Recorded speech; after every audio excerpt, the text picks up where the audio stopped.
batin yang cukup mengganggu sebenarnya dalam hidup kita.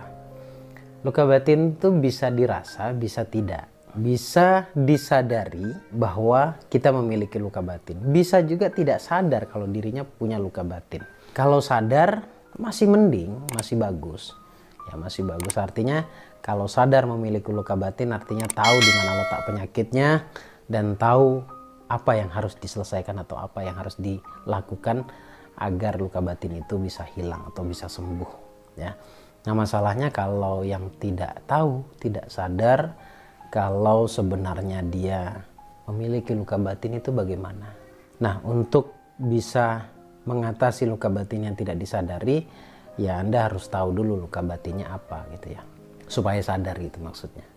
Nah, ciri-ciri orang yang memiliki luka batin itu kayak apa sih sebenarnya?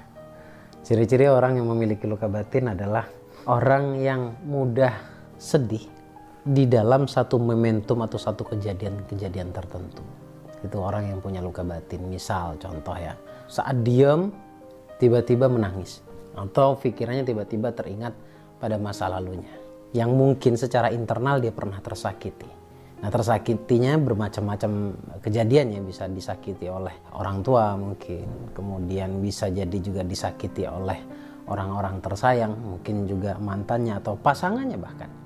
Ya, tiba-tiba dalam diam pikirannya mudah untuk terhubung ke masa lalunya, ke satu kejadian, sehingga membuat dirinya menjadi kepikiran lalu nangis. Itu fix punya luka batin.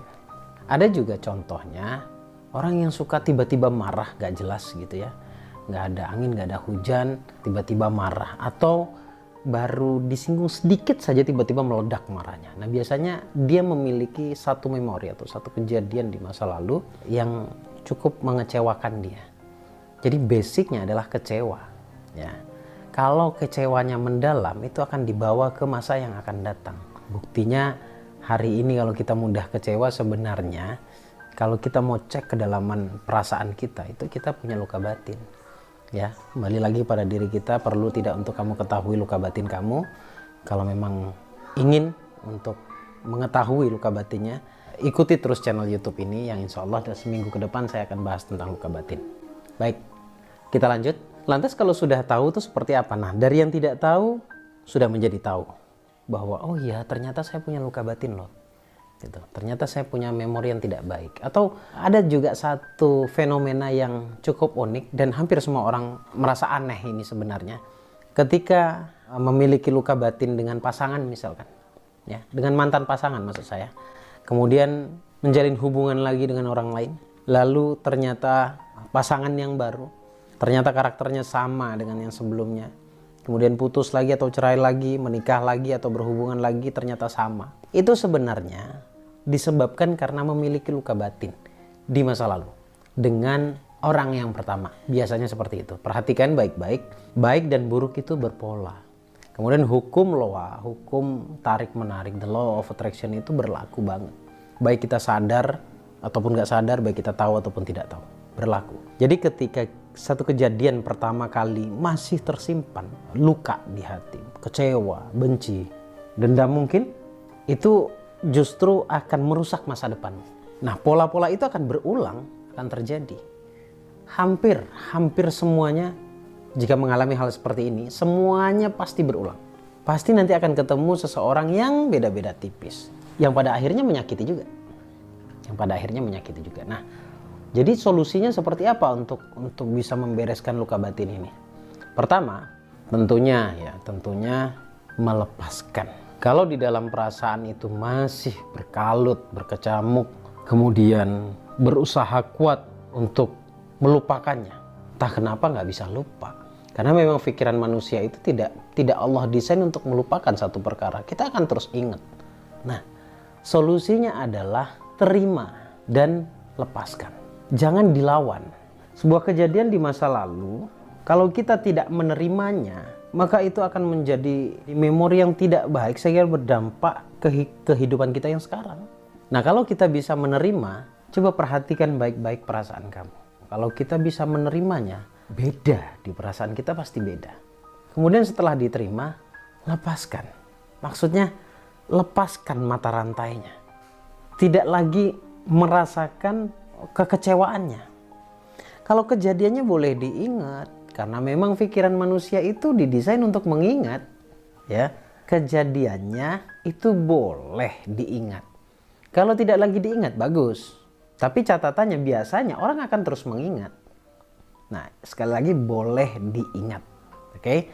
Ketika mengingat, sudah tidak lagi merasakan apa-apa. Berarti sudah melepaskan. Dengan kata lain, memaafkan. Oke. Jadi pertama diterima dulu. Sudah diterima kondisinya, ya inilah hidup saya. Kemudian setelah itu dilepaskan. Dilepaskan artinya sudahlah, merdekalah dari sebuah kondisi yang buruk. Ya, merdekalah bahwa ya itu terjadi di masa lalu. Artinya itu sebuah proses gitu. Sebuah proses yang hangat mungkin dari Allah untuk sebuah hal-hal yang baik di masa yang akan datang. Nah, yang terakhir adalah bersyukurlah. Ini bisa dikatakan motivasi, bisa dikatakan membuka kesadaran. Saya juga pernah disakiti, saudara. Saya pernah merasakan sakit yang mendalam. Tapi di ending cerita, saya bersyukur loh. Karena saya mengalami sebuah kondisi yang kala itu saya menyebutnya adalah malapetaka bagi saya.